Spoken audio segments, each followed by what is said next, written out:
बंधुओं, हम और आप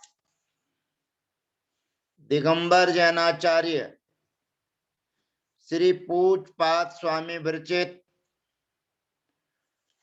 जैनेन्द्र व्याकरण आचार्य श्री अभयनंदीकृत जैनेन्द्र महावृत्ति का अध्ययन कर रहे हैं और इस अध्ययन में हलंत संधि का प्रसंग यहाँ पर चल रहा है। पूर्व सूत्र में हमारे बीच में इष्टुना इष्टुहु ये सूत्र हमने जाना था, जो सूत्र कहता था सकार तवर्गयोः सकार टवर्गाभ्याम योगे सकार टवर्गौ भवतः, अर्थात दंत सकार और तवर्ग के साथ मूर्धन्य सकार और टवर्ग का योग होने पर दंत सकार को मूर्धन्य सकार आदेश होता है और तवर्ग को टवर्ग आदेश होता है। उसी के अंतर्गत सूत्र हमारे बीच में आया था पदस्य टोर नाम नवति नगरी। पद के अंत संबंधी टवर्ग से परे नाम हो, नवति हो, नगरी हो, तो नाम नवति नगरी इनके स्थान पर रहने वाला जो तवर्ग संबंधी ना है उनके स्थान पर ही टवर्ग आदेश होता है, अर्थात अन्य को नहीं। तो सन्नाम सन्नवती सन्नगर्या ये हम लोगों ने सिद्ध किए थे। नियमार्थम इदम पदांत तो परस्य नाम नवति नगरी इति अस्यैव नान्यस्य, अर्थात पदांत टो कहने के कारण नाम नवति और नगरी के ही ना को नकार आदेश होगा, अन्य के लिए नहीं। जैसे हमारे बीच में स्थिति आती है तत्वामृत लिट तरति, अब यहां पर लिट टवर्ग है और तरति यह तवर्ग है। अब यहाँ पर नाम नहीं है, नवति नहीं है, नगरी नहीं है। अगर ये तीनों शब्द होते तभी यहाँ पर सिद्धि होती, अन्यथा नहीं। तो यहाँ पर इष्टुना इष्टु सूत्र से सिद्धि की प्राप्ति थी, परंतु पदस्य टोर नाम नवति नगरी सूत्र के द्वारा नाम नगत नवति और नगरी के अलावा अन्य का निषेध होने से यहाँ पर तत्वामृत लिट तरति दुखम में जैसा है वैसा का वैसे ही होगा। और पदांत से पदांत संबंधी हो ऐसा नियम ग्रहण करने से यहाँ पर स्थिति है ईट धनते।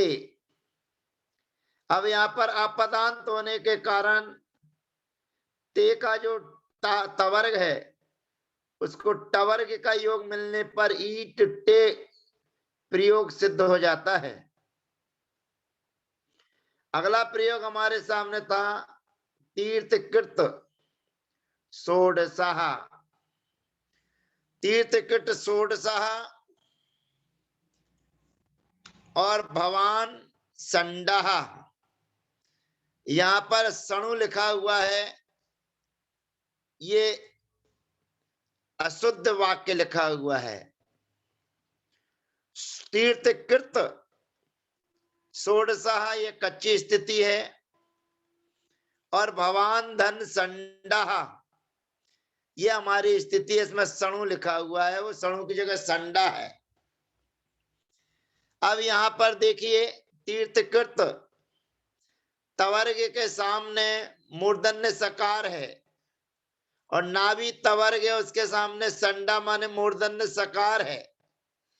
नियमानुसार इष्टो इष्टुना इष्टु माने इष्टो सूत्र इष्टुना इष्टु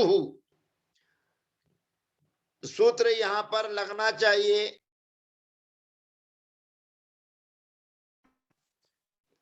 मूर्धन्य सकार को प्राप्त हुआ है। तो यहाँ पर जो तीर्थकृत में तकार है और भवान में नकार है, इन दोनों को तवर्ग आदेश होना चाहिए इष्टुहु, परंतु सूत्र आता है ना तो सी। तो माने पूर्व में हो तवर्ग और सामने हो सकार। तवर्गस्य सकारे यद उक्तम तन्ना भवति। तवर्ग के सामने शकार के होने पर जो कार्य कहा गया है वह नहीं होता है, अर्थात इष्टु ना इष्टु सूत्र का प्रयोग नहीं लगेगा। तब यहां पर ये चीज ध्यान रखना है कि पहले पूर्व पद में तवर्ग हो और उत्तर पद में मूर्धन्य सकार आदेश हो तो उस तवर्ग को टवर्ग आदेश नहीं होता है। तो जैसी स्थिति है वैसी की स्थिति में जुड़ जाएगा। तो तीर्थकृत षोडशाः भवान संडः, जैसा है प्रयोग वैसा का वैसा ही सिद्ध हो जाएगा। ना तोसी इस सूत्र के माध्यम से अब ये हमारी सिद्धि हो गई। कहते हैं क्या कहा, तवर्ग से टवा सवर हेतुकम तव किम उक्तम। कहते क्या नहीं होता है, कहते टुत्वम उक्तम, तवर्ग आदेश नहीं होगा।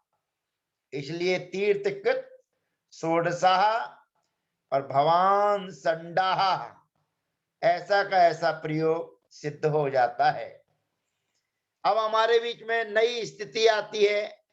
वाक धन अत्र, मधुलिट धन अत्र, अग्निचित धन अत्र। ये चार स्थितियां हमारे बीच में हैं। वैसे तो हमारे बीच में 5 स्थितियां होना चाहिए, लेकिन यहां पर 4 आपके बीच में दर्शाई जा रही हैं। वाक अत्र, यह पूर्व पद में कवर्ग संबंधी वर्ग का पहला अक्षर का है, फिर उसके बाद में मधुलिट टवर्ग संबंधी पहला अक्षर है, फिर अग्निचित तवर्ग संबंधी तकार आदेश है। तो ये स्थितियां हमारे बीच में है। वाक धन अत्र, मधुलिट धन अत्र, अग्नि धन चित्त धन अत्र। यहाँ पर वर्ग के पहले अक्षर के सामने स्वर है, स्वर। अब स्वर के होने पर क्या होता है, अगला सूत्र हमारे बीच में झलोजस, झलोजस अर्थात झल प्रत्याहार के स्थान पर जस आदेश होता है। पदांते वर्तमान से झलो जस भवती। अब यहां पर सूत्र में सब कुछ नहीं आया है। ये सूत्र केवल इतना कह रहा है कि झलों के स्थान पर जस होता है पदांत में। अब पदांत में झलों के स्थान पर जस होता है तो कुछ आगे की भी शर्त होना चाहिए कि क्या होता है क्या नहीं होता है, किसके लिए होता है। सामान्य से ही कहा जा रहा है कि झल के स्थान पर जस आदेश होता है। अब झल के स्थान पर जस आदेश होता है तो सबसे पहले हमें झल की जानकारी होना चाहिए कि झल किसे कहते हैं। झल की जानकारी के लिए सबसे पहले हमारे बीच में 14 सूत्र आए थे। उन 14 सूत्रों के माध्यम से हमें झल प्रत्याहार को समझना है। झल प्रत्याहार का मतलब है जहां झा लिखा हुआ है और जहां ला समाप्त हो जाए, अर्थात झवें, घट धस, जब गढ़ धस, खप छटत चट तव, कपय सस्सर हल। ये हल प्रत्याहार झल प्रत्याहार कहलाता है और इस झल प्रत्याहार के स्थान पर जस आदेश होता है। अब जस आदेश करना है तो क्या जस आदेश करना है? जब गढ़ दस, जब गढ़ दस, अर्थात झवे से मतलब होता है वर्ग का पहला, दूसरा, तीसरा, चौथा और तीनों सा और हा, यानी कि अंतस्थ और अनुनासिक वर्णों को छोड़कर शेष वर्ण झल प्रत्याहार के अंतर्गत आते हैं, जिसको कातंत्र रूपमाला के अंतर्गत धुट वर्ण कहे गए हैं। तो धुट वर्ण के सामने क्या हो और क्या नहीं हो, यहां पर कुछ नहीं कहा जा रहा है। यहां पर तो केवल इतना ही कहा जा रहा है कि उनको जस आदेश होता है। अब जस आदेश करेंगे तो का के स्थान पर क्या करेंगे? तो का के स्थान पर गा आदेश कर देंगे। अब का के स्थान पर गा आदेश करेंगे और उसके बाद में जो जो चीजें हमारे बीच में दर्शाई जा रही थी, उस वर्ग का जो पहला अक्षर हमारे बीच में दर्शाया जा रहा था, उस वर्ग के पहले अक्षर के बाद जो शब्द हमारे बीच में हैं वे इस रूप परिणमन हो जाएंगे। यानी कि वाक धन अत्र था तो का को गा आदेश हो जाएगा, तो बन जाएगा वागत्र। मधुलिट धन अत्र था तो बन जाएगा मधुलिट लिडत्र। अग्निधन चित्त था तो अग्नि चिदत्र। ये प्रयोग हमारे सिद्ध हो जाते हैं। अब हमें ये चीज ध्यान रखना है कि यहां पर झल प्रत्याहार को जस आदेश करना है। अब जस आदेश करना है, कैसे करें? कहते हैं यथा स्थान समझ लेना, उच्चारण स्थान मिला लेना। जिसका जो उच्चारण स्थान होता है उसको वही आदेश होगा, क्योंकि जस 5 है तो 5 में से किसको क्या करें? कहते हैं का के स्थान पर उसी वर्ग का गा करिए, टा के स्थान पर उसी वर्ग का डा कीजिए और ता के स्थान पर उसी वर्ग का दा आदेश कर देना चाहिए, ऐसा जानना चाहिए। ये सूत्र कहता है झलो जस। झलों के स्थान पर जस आदेश होता है। यहाँ पर दृष्टांत के रूप में वाग ईसा लिखा हुआ है, वाक धन ईसा। तो वाक धन ईसा, यहाँ पर वर्ग का पहला अक्षर अर्थात झल है। उस झल के स्थान पर तृतीय अक्षर यानी कि जस आदेश होकर बन जाएगा वागीसा। यह प्रयोग हमारे बीच में सिद्ध होता है। अब आगे हम जब पढ़ेंगे तो हमारे बीच में आती है सुवाक धन नयति, सट धन मुखा, सत धन नयनम और ककुप धन मंडलम। ये स्थितियां हमारे बीच में सुवाक धन नयति, सट धन मुखा, सत धन नयनम, ककुप धन मंडलम। अब यहां पर ये ध्यान रखना है कि पहले वाक्य में पहले पद में का, टा, सा, ता और पा ये झल वर्ण है और झल वर्ण के सामने ना यानी कि अनुस्वार है, ङ संज्ञक वर्ण है। नयति में ङ, मुख में ङ, नयनम में ङ और मंडलम में ङ। ये 4 वर्ण हमारे बीच में है तो हमारे बीच में अगला सूत्र आता है यरो गो विवासा गे। अगला सूत्र आ जाता है यरो गो विवासा गे। यर माने यर प्रत्याहार। अब यर प्रत्याहार यहां पर देखते जाइए, सूत्र का अर्थ यरा पदांत से विवासया गादेशो भवति गे परता।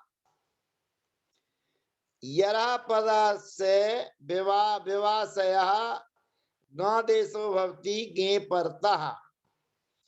यर प्रत्याहार के बाद पदांत से माने पदांत संबंधी यर प्रत्याहार हो, और विवासया माने विकल्प से गा आदेश होता है, माने गा संज्ञक आदेश होता है। क्योंकि पूर्व में बता चुके हैं जो वर्ग के 5वें अक्षर होते हैं, अनुस्वार जो होते हैं, उनकी गा संज्ञा होती है।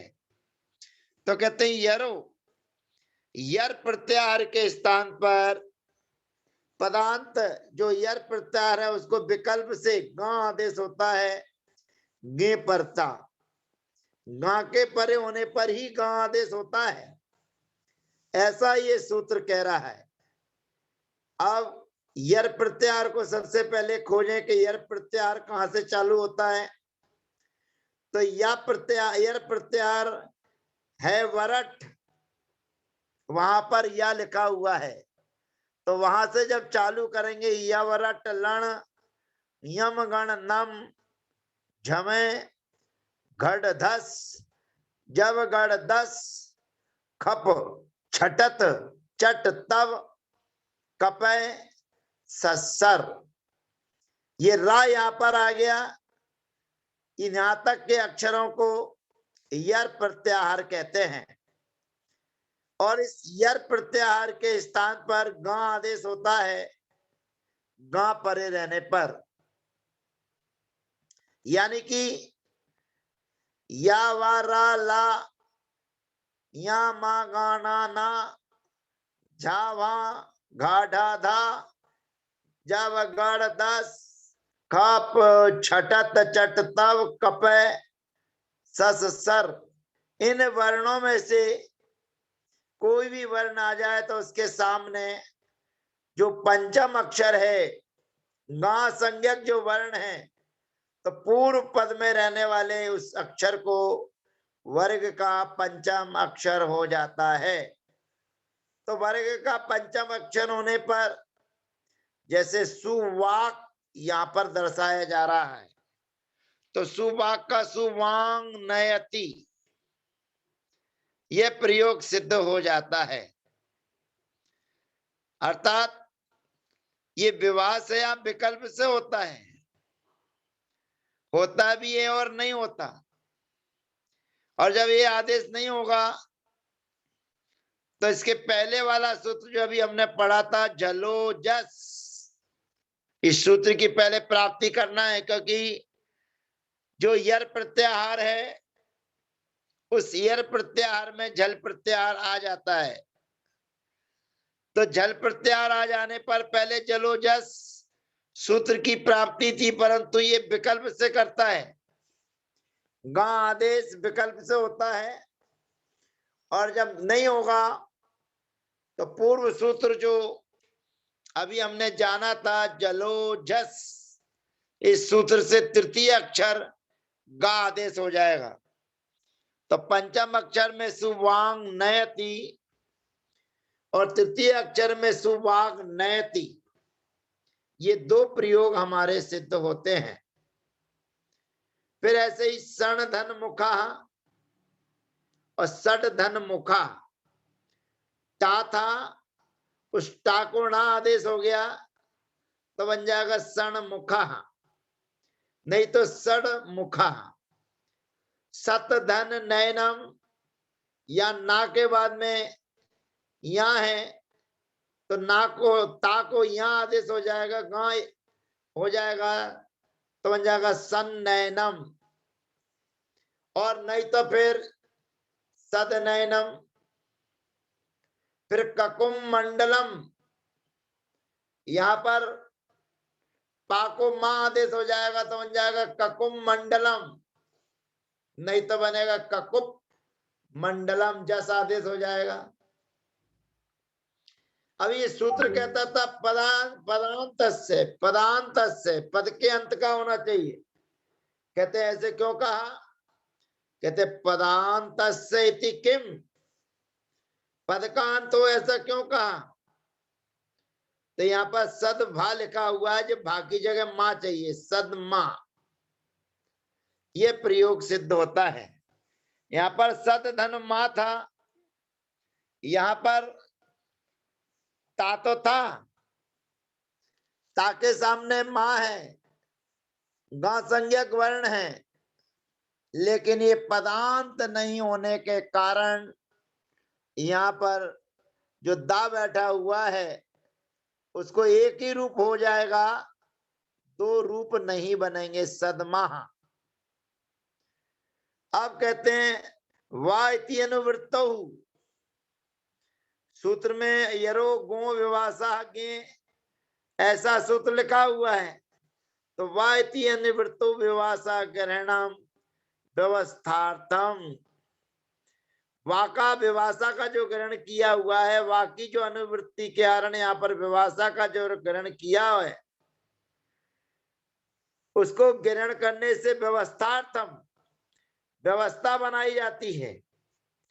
व्यवस्था बनाए जाने का मतलब है तेन ते नित्यम भवति।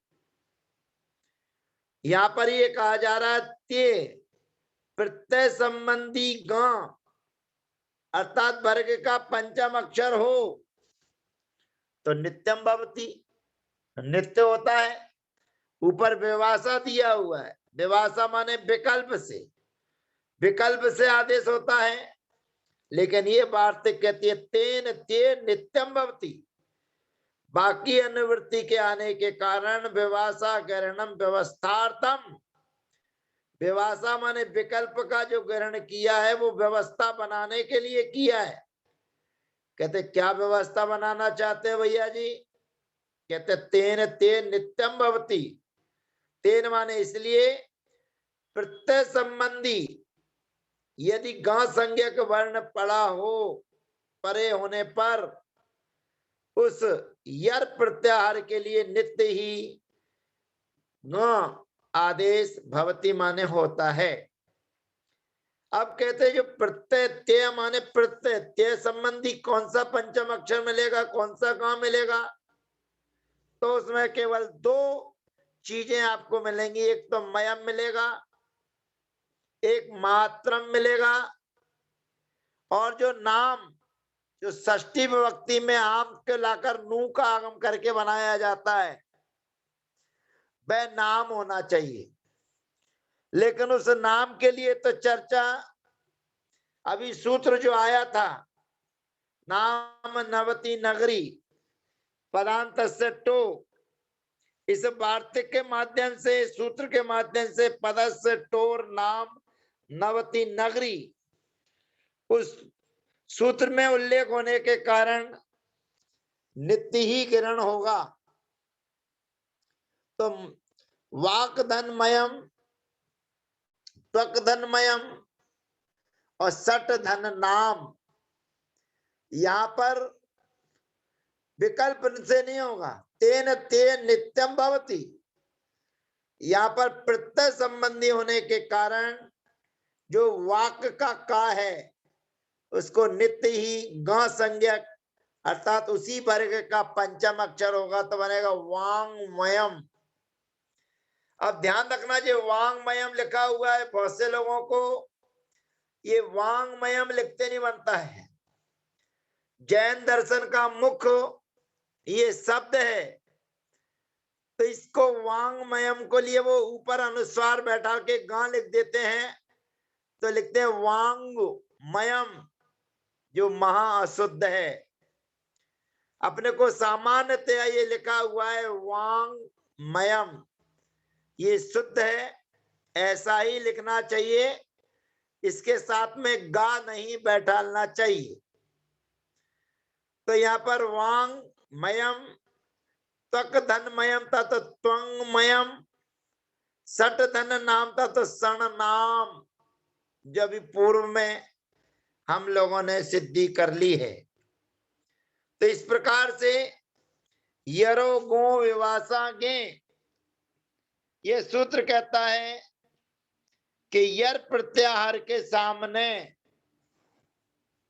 यदि ग संज्ञक शब्द है तो विकल्प से होता है, परंतु तेन ते नित्यम भवति। प्रत्यय संबंधी यदि वर्ग का पंचम अक्षर यानी कि ग संज्ञक वर्ण है तो उसको नित्य ही आदेश होता है, और प्रत्यय संबंधी ग संज्ञक वर्ण मयम में मिलेगा, मात्रच में मिलेगा, पर यहाँ पर नाम का उदाहरण दे दिया है जो षष्ठी विभक्ति में नुम आकर होतर बनता है, तो सन्नाम ऐसा प्रयोग सिद्ध हो जाता है। इस प्रकार से हमने जो पद के अंत में रहने वाला यर प्रत्याहार था,